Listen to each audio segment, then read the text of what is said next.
breaking out. And there's more explosions right now. Hold on, people are running. Hold on just a moment. We got an explosion inside. The building's exploding right now. You got people running up the street. Okay. Hi, my name's Strickland, and today I will be presenting conspiracy theories and how they relate to knowledge. My real-life situation is Zeitgeist. The movie Zeitgeist is meant to focus on the world we share, the values we hold, the problems we face, and what we can do to make it better. The word Zeitgeist, by definition, implies that we are dealing with the intellectual, spiritual, and cultural awareness of the time. The Zeitgeist movement consists of a three-part film series. In the first segment, entitled Zeitgeist, the movie, there are three parts. Part 2, All the World's a Stage, focuses on 9/11 and presents evidence to support an alternate theory on what happened that day and the part that the U.S. government had in it. The documentary claims that the United States government was not only aware of the attacks that were to take place on September 11th, but that they were also actively involved in covering what really happened. This leads to the knowledge issues. To what extent does the perception of evidence affect our beliefs? Evidence is defined as the available body of facts or information indicating whether a belief or proposition is true or valid. The problem with evidence is that our experiences can affect our perception on truth or reliability of evidence we are presented with. For instance, the official 9/11 Commission report attributes the collapse of the towers to a pancake theory, meaning that a building undergoes progressive collapse when a primary structural element fails, resulting in the failure of adjoining structural elements, which in turn causes further structural failure. However, if this were true, there would be a stack of collapsed floors with core columns sticking up 1,000 feet in the air. Instead, there were piles of debris and pieces of core columns that were cut at a perfect angle to promote structure failure. The official 9/11 report also mentions nothing of the fact that molten metal was found in the rubble of World Trade Centers 1 and 2, up to 5 weeks after the attack. The metal had a temperature of 2,000 degrees Celsius, which is 200 degrees hotter than jet fuel can burn under controlled conditions. Chemistry professor Niels Harrit at the University of Copenhagen found pieces of thermitic material in the rubble of World Trade Centers 1 and 2. Thermite is an energetic material that can be used to melt iron as an explosive. The law of conservation of momentum does not allow for a progressive movement through resistance at the rate of free fall. However, science has shown that the towers fell at a rate of 10 floors per second. The U.S. government officials, particularly the president and vice president, use the concept of linguistic determinism in order to avoid releasing too much information about the attacks. Linguistic determinism is the idea that language and its structures limit and determine human knowledge or thought. Using this idea in combination with weasel words made it possible to avoid definitively answering any questions while making it seem as if they had done so. This leads to the question, how does language affect our perception of truth? When we think of language being used, particularly in attempts to manipulate, we think of spoken language. For example, the infamous usage of weasel words in order to play to our gullibility. However, there are many uses of language. The most common examples are in politics. Our politicians are criticized in the media on a daily basis. This is because we have had unpleasant experiences with our leaders and are therefore less willing to trust them. In the media, interviewees are asked to give their expert opinions. Due to the implications of the word expert, we are more likely to accept this person's opinion as truth. Authority figures are usually aware that when they speak, they communicate through more than their words. Body language also plays an important role in our perception. For example, in the 2012 presidential elections, body language expert Carol Kinsey-Goman compared candidate performance during the 3 presidential debates and declared Governor Mitt Romney the body language winner of the first debate. She considered President Obama's lack of energy, downcast face, and jaw clenching to be more damaging than Romney's tight smile and shoulder bouncing. However, in the second and third debates, Obama's genuine smile, likability, and self-confidence won over Romney's nervous swallowing, lip-licking, and stammering. Throughout history, there have been other examples of government deception. For instance, the Watergate scandal with President Nixon, the affair between President Clinton and Monica Lewinsky, and perhaps most importantly, the assassination of John F. Kennedy. During his presidency, there was tension between the president and his vice president, Lyndon B. Johnson, which led people to believe that Johnson had a role to play in planning the assassination.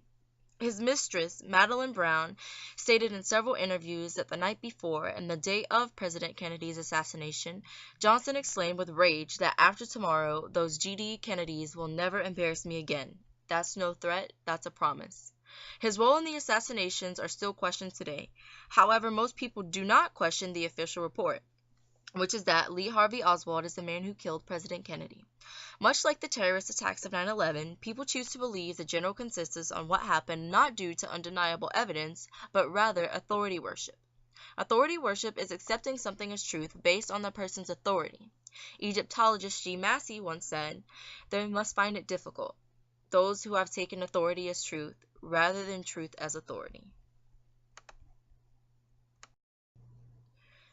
Bringing it back to the central knowledge issue, to what extent does the perception of evidence affect our beliefs? The conspiracy theory presented in Zeitgeist about the events that transpired on September 11, 2001, as well as the conspiracy theories relating to John F. Kennedy's death, have more than enough evidence to make them valid theories. However, our ability to objectively process information is tainted by the emotional connection that comes from both events.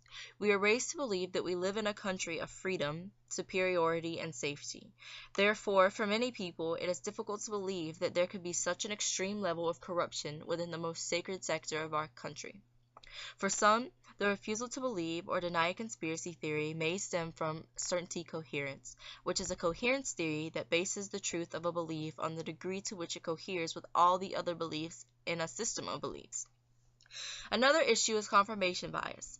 If you are reviewing evidence with a particular belief in mind, you are more likely to pay attention to the evidence that supports your belief and denies the evidence that does not. To summarize, our perception of evidence is affected by things such as confirmation bias, linguistic determinism, certainty coherence, context, gullibility, authority worship, media, and culture. One's belief system is relative to himself or herself, which creates a bias on his or her willingness to believe the evidence that is presented. This presentation focuses on what affects one's willingness to believe evidence. However, an alternate approach to this knowledge issue is to evaluate what causes one to disbelieve evidence. Through the information displayed in this presentation, it follows that our perceptions of evidence have a significant effect on our beliefs. I am absolutely appalled at how much people in this country do not think. We are given to understand that a guy out there up in the mountains financed the most elaborate attack on this country. Do you think some people in a cave, were able to have NORAD stand down? Do you think that people in a cave were able to have all of this happen? And when I think about how many Americans were killed in New York City, and believing as I do that this thing was a setup job, this is a textbook operation that Nazis used, and they've used it over and over again. America has been suckered in one more time. I don't have to tell you things are bad. Everybody knows things are bad. The dollar buys a nickel's worth. Banks are going bust. Shopkeepers keep a gun under the counter. Punks are running wild in the street, and there's nobody anywhere who seems to know what to do, and there's no end to it. We know the air is unfit to breathe, and our food is unfit to eat. We sit watching our TVs while some local newscaster tells us that today we had 15 homicides and 63 violent crimes, as if that's the way it's supposed to be. We know things are bad, worse than bad. They're crazy. It's like everything everywhere is going crazy, so we don't go out anymore. We sit in the house, and slowly the world we're living in is getting smaller, and all we say is, please, at least leave us alone in our living rooms. Let me have my toaster and my TV and my steel-belted radios, and I won't say anything. Just leave us alone. Well, I'm not going to leave you alone. I want you to get mad. I don't want you to protest. I don't want you to riot. I don't want you to write to your congressman because I wouldn't know what to tell you to write. I don't know what to do about the depression and the inflation and the Russians and the crime in the street. All I know is that first, you've got to get mad. You've got to say, I'm a human being. God damn it. My life has value.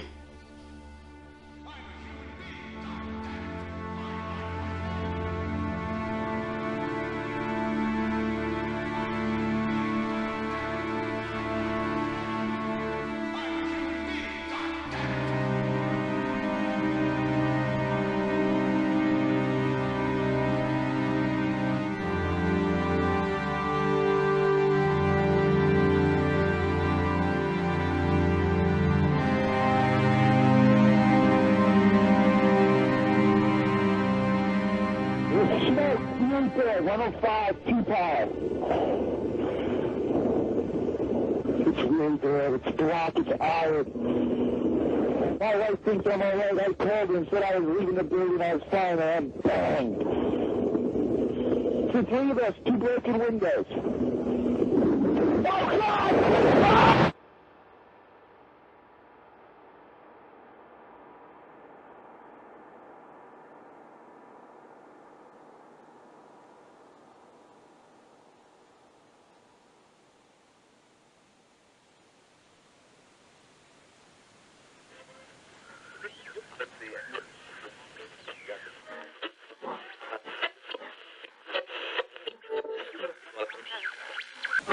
When hostilities commenced in Europe in 1939, it was realized that the American people had no intention of entering the war. But they believed that this country could be enticed into the war in very much the same way that it was enticed into the last one. They planned, first, to prepare the United States for foreign war under the guise of American defense. Second, to involve us in the war step by step without our realization. Third, to create a series of incidents which would force us into the actual conflict.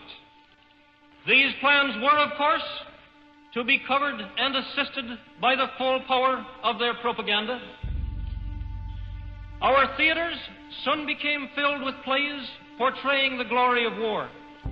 Newsreels lost all semblance of objectivity, and they have used the war to justify the restriction of congressional power and the assumption of dictatorial procedures on the part of the President and his appointees. A fear campaign was inaugurated. We cannot allow the natural passions and prejudices of other peoples to lead our country to destruction.